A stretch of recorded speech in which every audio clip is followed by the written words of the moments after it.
nibyo reka mbasuze kandi mbahe ikaze mbifurize kugubwa neza kuri uyu munsi wa none tariki 2 Gicurasi umwaka w'ibihumbi 2026. Nizere ko murimo kuyumva neza cyangwa se abadukurikiranye kabisa ijwi murimo muraryumva neza aho muri mu bice bigiye bitandukanye cyangwa se mu myanya igiye itandukanye. Ndabasaba ko mukanda subscribe kuri inshuro kandi nanone kuba maze kubikora sava kuba tarabikora nizera ko namwe muza kuba mwabikora kabisa, kubera yuko ibiganiro n'amakuru tugenda tubagezaho umunsi ku wundi nizera yuko kabisa bigenda bibafasha. No kuri inshuro rero tugiye kwinjira mu makuru muri amasaha, tugiye kureba amakuru uko ahagaze cyangwa se uko ibintu byifashe hano ku butaka bw'uburasirazuba bwa Repubulika Iharanira Demokarasi ya Kongo. Turebe uko bihagaze kuri uyu munsi wa none. Mu nyemerere rero tuze kwinjira mu makuru imbere indani turebe uko bimeze. Amwe mu makuru rero tuza kugarukaho ni amakuru akomeye cyane avuga yuko umutwe w'abarwanyi 23 barashe umugore ku mupaka ubahuza n'u Burundi. Uyu mugore arimo yambuka yerekeza iyo Burundi. Abarwanyi 23 amakuru aturuka kuri Neoza baravuga ko ngo iyi yari ntasi ikomeye cyane kabutindi yarimo itata amakuru yabo, ndetse ngo yarimaze kuyambukiranya yavana muri Repubulika Demokarasi ya Kongo iyinjiza mu Burundi. Ndakubwira akantu kose kuri iyo operation, ndakubwira akantu kose rwose kuri operation naho byakorewe nuko byari bimeze ndetse n'uburyo cya makuru yabashije kumenyekana, ndabikubwira 5 kuri 5. Si ibyo gusa kubera ko nkufitiye n'andi makuru akomeye cyane. Abarwanyi ba FC23 bose guhera ku muto kugeza ku mukuru bashobora kuba none bagiye kwakira ibihano bikomeye cyane. Rugiye kera ruhinyuza intwari niko bavuga, ariko ibi byo ntago bibasiga ndaki. Ngira ngo mu minsi ishize mwabonye video y'abarwanyi ba FC23 rwose bakubita umurwanyi mugenzi wabo, Ibi rero ntabwo ari ibintu byoroshye ndetse nubwo biza kugarukiraho ngaho gusa, kubera yuko bigiye gukora kuri aba barwanyi ba FC23 mu bigaragara. Ayo makuru nayo ndaza kuba nyagarukaho 5 kuri 5. Tureba nyuma y'uri kuvugwa ko biri kuba ubundi ingabo z'u Burundi ndetse na AFC23 barebana bate ko kugeza umunsi tuzi ko hari bice bahanaho imbibi, kandi tuzi ko uyu mutwe tumvikana cyangwa se udacana uwaka n'uru ruhande rw'u Burundi, kubera ko baravuga ngo Burundi buri gufasha igisirikare cya leta ya Kongo kameme muri intambara. Ubwo niba ushaka kumva ibyayo makuru yose cyangwa se byizo ngingo zose tugarutseho, siyo gusa murabizi ko tubafitiye n'andi makuru agiye atandukanye, wigire hino uze kwiyumvira akantu ku kandi. Ari nako nsaba abantu mudukurikirana gukanda like. Abantu mudukurikirana kabisa mutarakanda like, ndabasaba cyane rwose ko mwakanda like. Ibitekerezo, inyunganizi murabizi aho bigomba kujya ni muri comment n'ahandi, ni muri comment cyangwa se hatangirwa ibitekerezo n'inyunganizi. Abibaza kujya muri groupe yacu ya WhatsApp ni link n'ubundi tuba twagushyiriye aho ngaho hatangirwa ibitekerezo. Iyo link iyo umaze kuyibona tayari ihita ikwerekeza muri groupe yacu ya WhatsApp rero ya Songa Mbere. Reka nshimire cyane rero abantu bagenda batanga ibitekerezo byabo batwereka ko badukurikiranye 5 kuri 5, batwereka ko badukurikiranye kabisa. Safari Jean Claude, Wobitanize Imana Celeb n'abandi bagiye batandukanye, Selehe Mirembe, François Habumugisha n'abandi kabisa mudakwema kutugaragariza ko mudukurikirana umunsi ku wundi. Reka mbifurize kugubwa neza ndetse mbifurize gukomeza kuryoherwa n'ubuzima. Abantu mudukurikiranye muri mu mujyi wa Goma byifashe bite? Abantu mudukurikiranye muri mu mujyi wa Kisangani, abantu mudukurikiranye muri Bujumbura, abantu mudukurikiranye muri Bukavu, Uganda, Kampala ndetse n'ahandi mu bice bigiye bitandukanye. Iyo mu Rwanda aho mudukurikiranye muri mumeze mute mwebwe? Abadukurikiranye bari hanze y'u Rwanda namwe no hanze ya Afurika kandi nanone ntabwo twigeze tubibagirwa namwe. Mu by'ukuri nizera ko mukomeje kugenda mugubwa neza n'ubuzima butifashe neza, nizera ko biza kuba bigenda neza. Nta gutinda rero reka nge ninjire muri operation. Ndahera kuri amakuru akomeye cyane. Abarwanyi ba AFC23 bakoze ibintu bikomeye cyane, ariko bo bumvaga ko mu by'ukuri hari bishobora kuza kuborera cyangwa se bishobora kubagwa amahoro, ariko ntabwo bari bazi ko ubwo aribwo hagiye kubaho itangiriro rikomeye cyane ryo kugaragaza kamere zabo ndetse n'abaribo. n'abari bo ubwo bibwiraga rwose ko barimo gushuka rubanda cyangwa se bari kugerageza kwereka rubanda ko ari abantu beza, byabaviriyemo ko bigaragara ko ahubwo ari inyamaswa zikomeye cyane. Ibi birashingira kuri video imaze iminsi isirikira yaba barwanyi ubwabo, nta wundi muntu wivanzemo, nta muturage wivanzemo, nta muzarendo urimo, ndetse nta n'undi muntu wese uturuka kuri rundi ruhande wenda FARDC cyangwa se umurundi cyangwa se nk'uko bavuga ngo abacancuro wivanzemo. AFC 23 yonyine gusa niyo yari iri muri iyi dosiye cyangwa se muri iki kibazo. Kubera iki rero iyi video nyigaruye? Iyi video rero nabonye abantu benshi cyane bayifata nk'aho ari video yoroshye, bayifata nk'aho ari video watekereza ukumva ko ari ibintu biraho biramupangu, ariko mu by'ukuri iyi video abayifashe abarwanya 23 bivuga ko ngo ni umwe muri bagenzi babo wari washikuje telefone, hanyuma amaze gushikuja telefone umuturage we baramufata baravuga bati tugiye kumuha ikintu bita isomo. Ariko icyo ngiye nabonye nk'isomo, nabonye cyaravuyemo icyo bita muhurwe, havuyemo icyo bita muhurwe pe, kubera yuko ubu tuvugana abarwanya ba FC23 ntago bari bazi aho iyi video igiye kuba yagarukira cyangwa se aho ishobora kuba yagarukira. Nibyo koko ibyo nkubwira, ntago bari bazi aho iyi video yagarukira, kubera ko iyi video yamaze kugera hirya no hino ku isi yose, yamaze kuhagera igaragaza ibikorwa bya FC23, igaragaza ibihano byabo bikomeye cyane, kuko biriya ntago ari ibihano biba byarateganyijwe n'amategeko mu by'ukuri, yaba ya gisirikare ndetse n'amategeko ya Rwanda cyangwa se n'amategeko arengera uburenganzira bw'ikiremwa muntu. Ibyo ngibyo rero uraza kwibaza ngo mu by'ukuri kugeza kuri isa cyangwa se kugeza maginga ya, uraza kwibaza ngo noneho bihagaze he? Uyu munsi iriya video iragaragaza ko byonyine bari ubwabo bari abarwanyi ba FC23, bari abarwanyi bagenzi babo, urumva ko byibuze bari bushyiremo inyoroshyo. Ariko abantu baribaza bati se niba AFC M23 ishobora gukubita umurwanyi wayo cyangwa se umwe muri bo bakamukubita bene kara kageni, ndetse noneho ibyo nk'ikintu gikomeye cyane bikabera ku karubanda, ese abaturage bari mu bice igenzura, ese abafatirwa ku rugamba barimo FARDC wenda cyangwa se nabo wazarendo bavuga ko barwana cyangwa se ingabo z'u Burundi, abafatirwa ku rugamba badafitanye isano n'iyo ari yo yose, kugeza kuri ubu ngubu bo bigenda bite? Ni ikintu cyo kwibazaho, ukibaza uti bigenda bite ko mu by'ukuri ubona bakubita abo bakorana ku rugero rukabije kuriya. Nge ndaza kubyita ku rugero rukabije kuko nyine ntago byoroshye. Abantu bose ababibonye bifashe ku munwa, ababyeyi mu by'ukuri baravuga bati aya ni amahano, ntago twigeze tubona umuntu hanwa gutya, ntago twigeze tubona umuntu hana gutya. Ati ubu n'ubwicanyi bukomeye cyane, tubona ubwicanyi bukomeye cyane, rero bikwiye no kuba byakwamaganwa ndetse bikanirindwa kugira ngo n'ahandi hose bitazigera bihagaragara. Ibi rero bishobora gukorera akaga gakomeye cyane AFC23, kubera ko ibi ngibi bishobora gutuma abarwanya ba AFC23 mu by'ukuri bakurikiranwa n'amategeko mpuzamahanga arengera ikiremwa muntu, kuko kuriya ntabwo ari gukubita itungo, nyaka ko n'itungo ntabwo ryakubitwa kuriya bene kariya kageni, ntabwo itungo naryo ryakubitwa rwose ngo bigere hariya.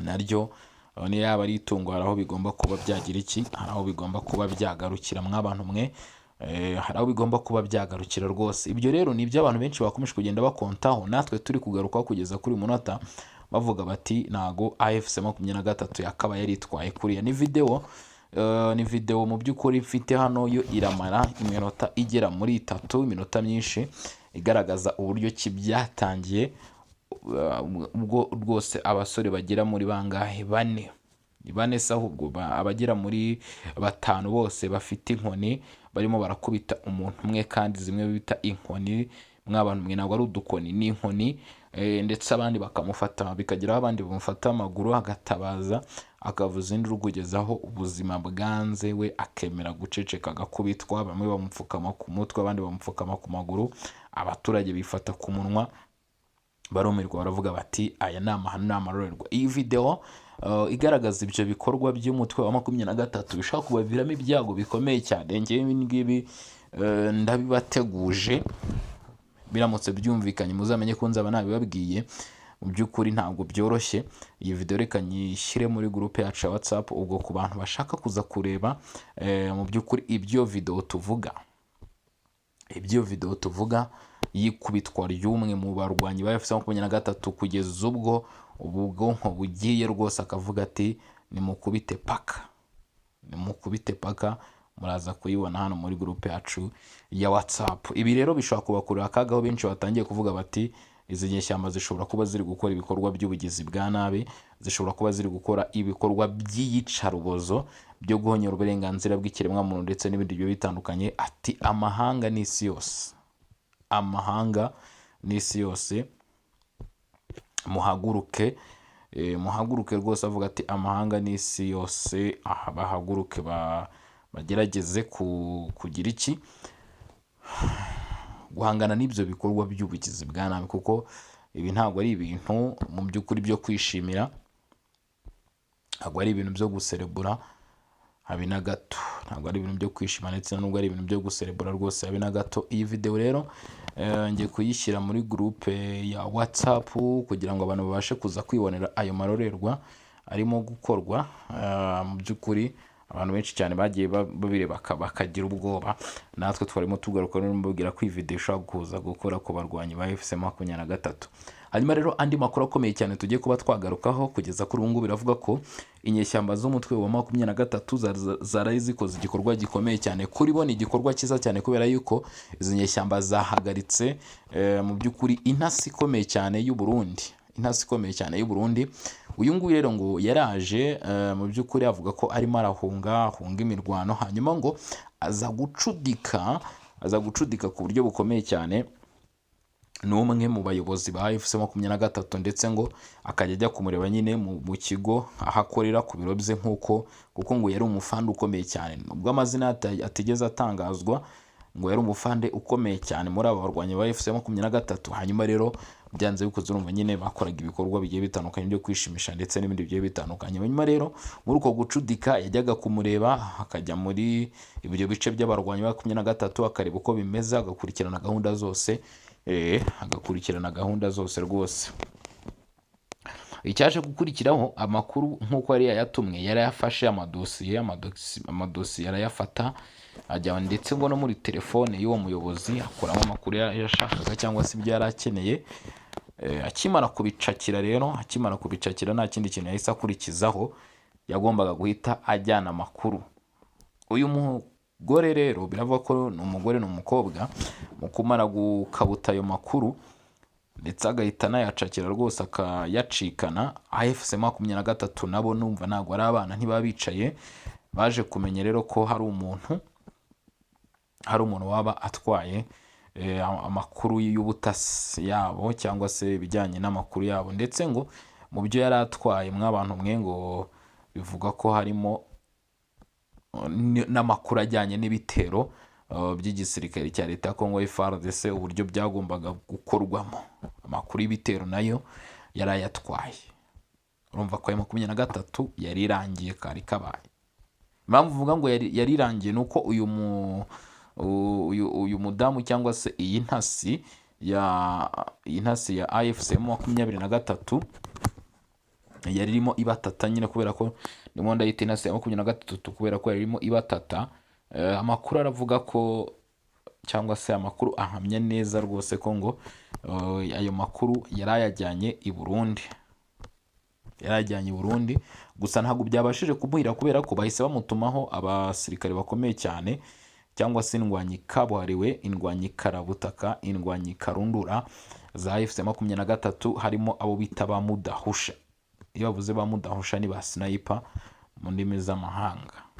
Abangaba rwose ngo ntibahusha ku gipimo, ntibahusha. Bamukurikiranye uyu nawe ntago yagendaga byoroshye, nawe yanyarukaga ku buryo bukomeye cyane, kubera yuko uyu nguyu mu by'ukuri amakuru avuga ko ngo yagiye arihuta ku buryo buteye ubwoba.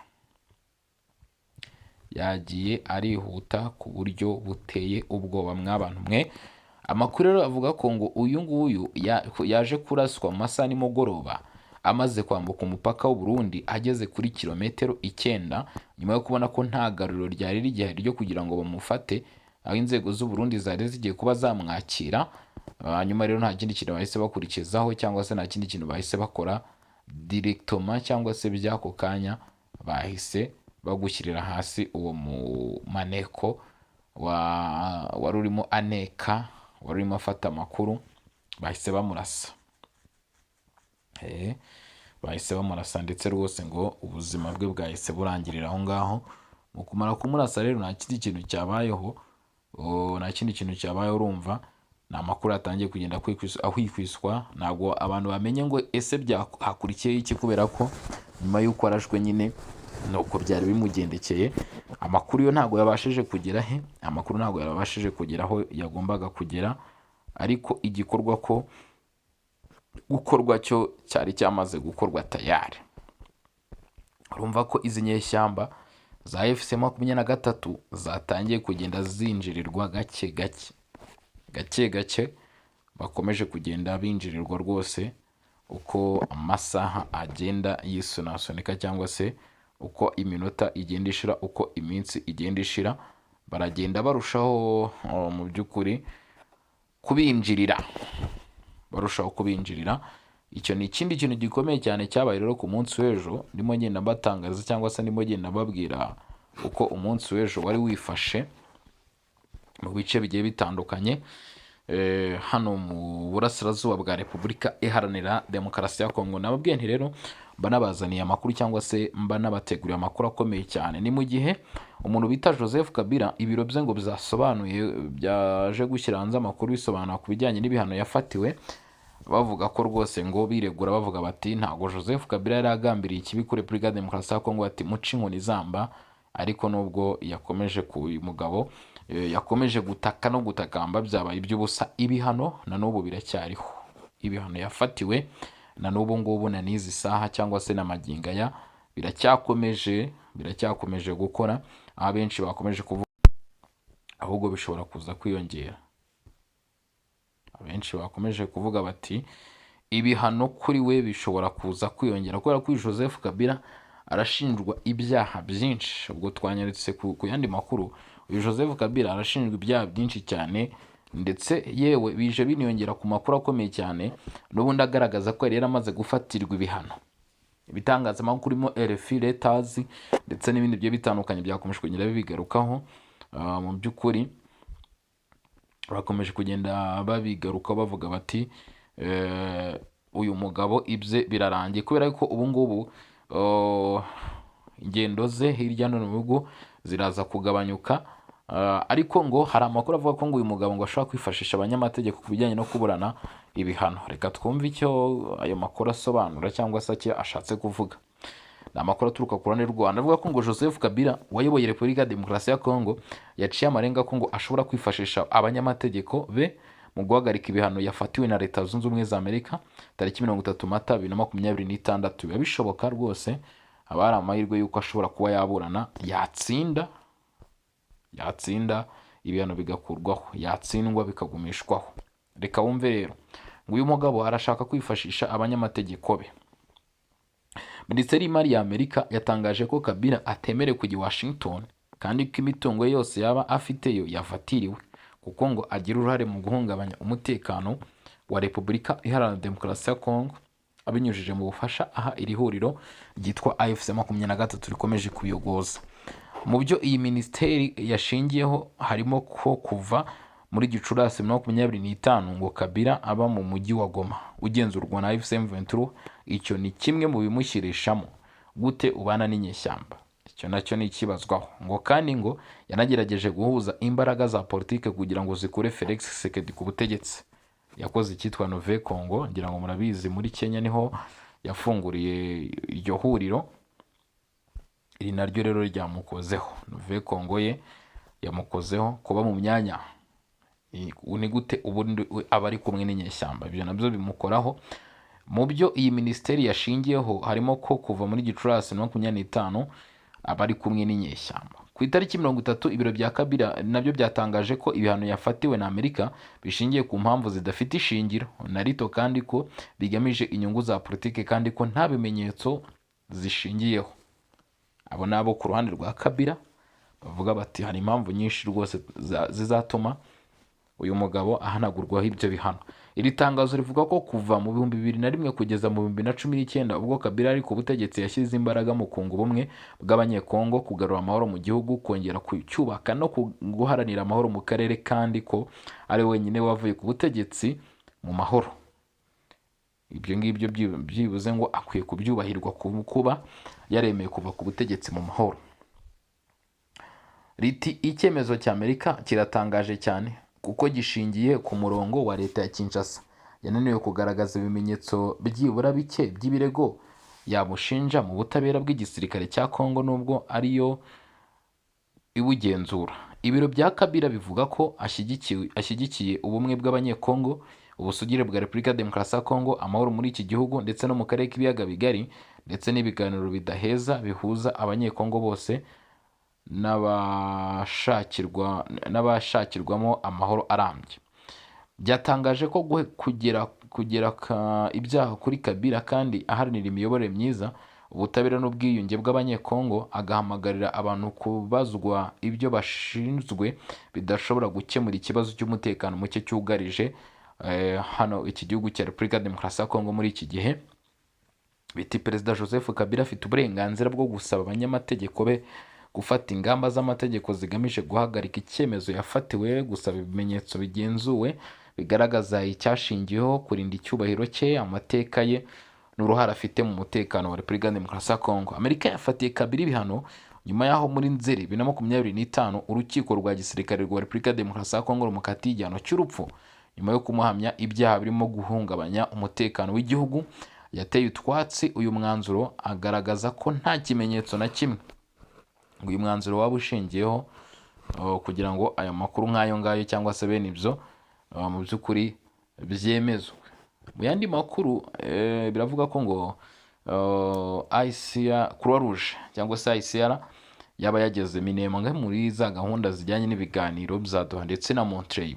Nyuma y'igihe kirekire nta muryango w'ubutabazi ngo ugera muri komine ya Minembwe mu ntara Kivu y'Amajyepfo muri Repubulika ya Demokarasi ya Kongo, abakozi ba komite mpuzamahanga y'umuryango Croix Rouge ICRC bageze i Goma ku mugoroba, bahageze mu Minembwe ahagana ku mugoroba wo ku itariki 30 Mata 2026 nibwo bahageze rero mu gukurikirana icyo gikorwa ndetse no kumenya uko byifashe muri ako gace.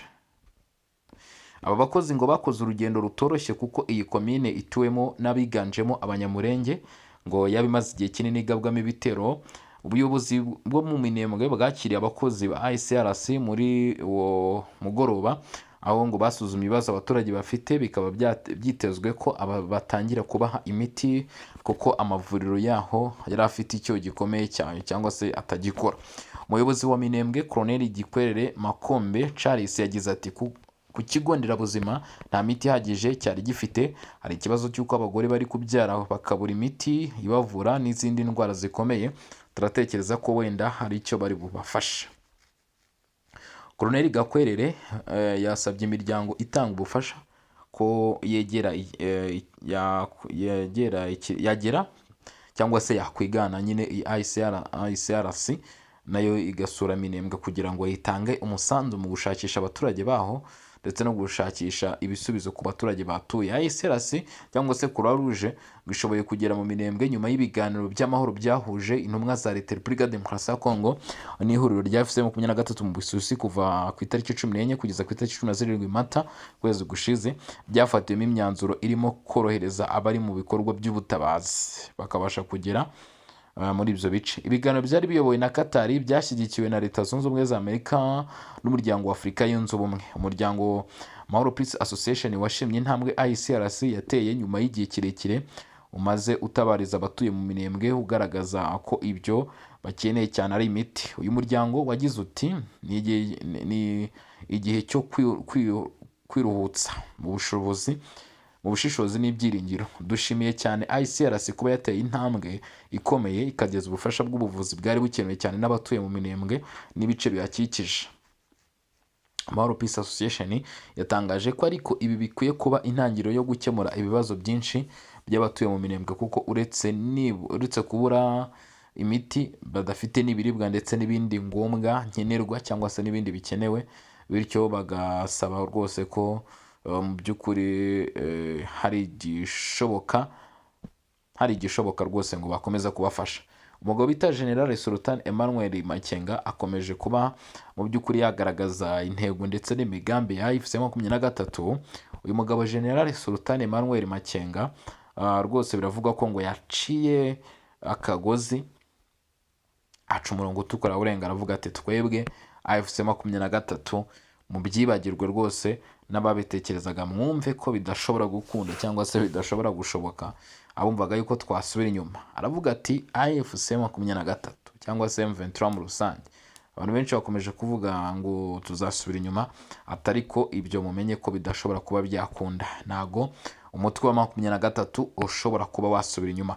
Ni umugaba mukuru w'abarwanyi b'ihuriro AFC-M23 General Major Sultan Makenga yatangaje ko nta gahunda ngo bafite na gato yo gusubira inyuma mu rugamba rwo kubohora Repubulika Iharanira Demokarasi ya Kongo. Ati rwose turamaramaje.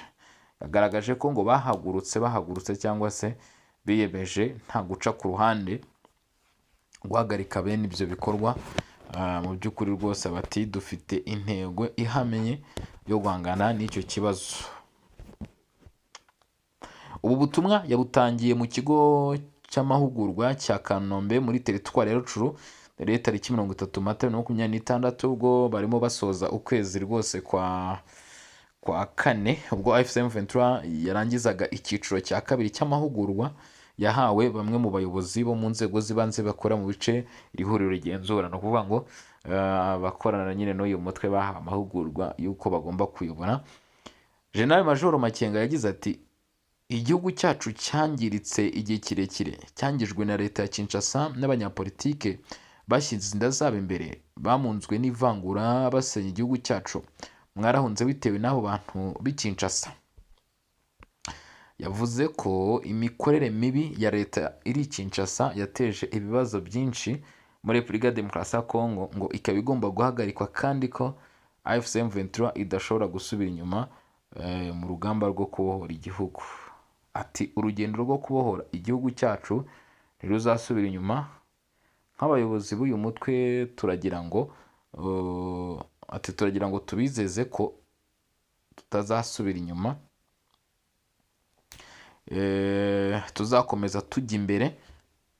Namwe bayobozi bo mu nzego z'ibanze mugende mubwire abaturage batuze, bahinge, borore, bacuruze, ntibahangayike. Ati rwose abaturage bari mu bice AFC-M23 imirimo yose yasabye ko ngo bagenda bakababwira bati mukomeze nimugire ikibazo na gito.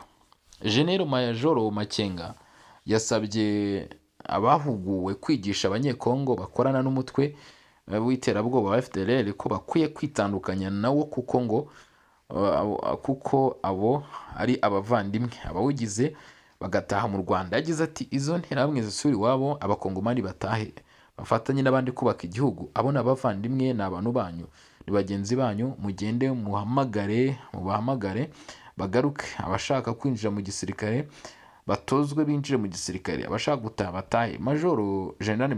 General Major Sultan Makenga yatangaje ko Tshisekedi ngo n'abari mu butegetsi bwe nta kindi bumva keretse imbaraga, bityo ko AFC-M23 igomba kumurwanya ikoresheje imbaraga kugeza irangije urugamba rwo kubohora Repubulika Iharanira Demokarasi ya Kongo. Bivuze ngo ibyo General Sultan Emmanuel Makenga avuze bihabanye n'ibyo mu by'ukuri bihabanye n'ibyo abantu batekerezaga ko AFC-M23 cyangwa se leta ya Kinshasa bari mu rugendo rw'ibiganiro ko ari byo bishobora gutanga umuti urambye cyangwa se bishobora gutanga igisubizo cy'amahoro yabuze kugeza kuri ubu ngubu mu burasirazuba bwa Kongo.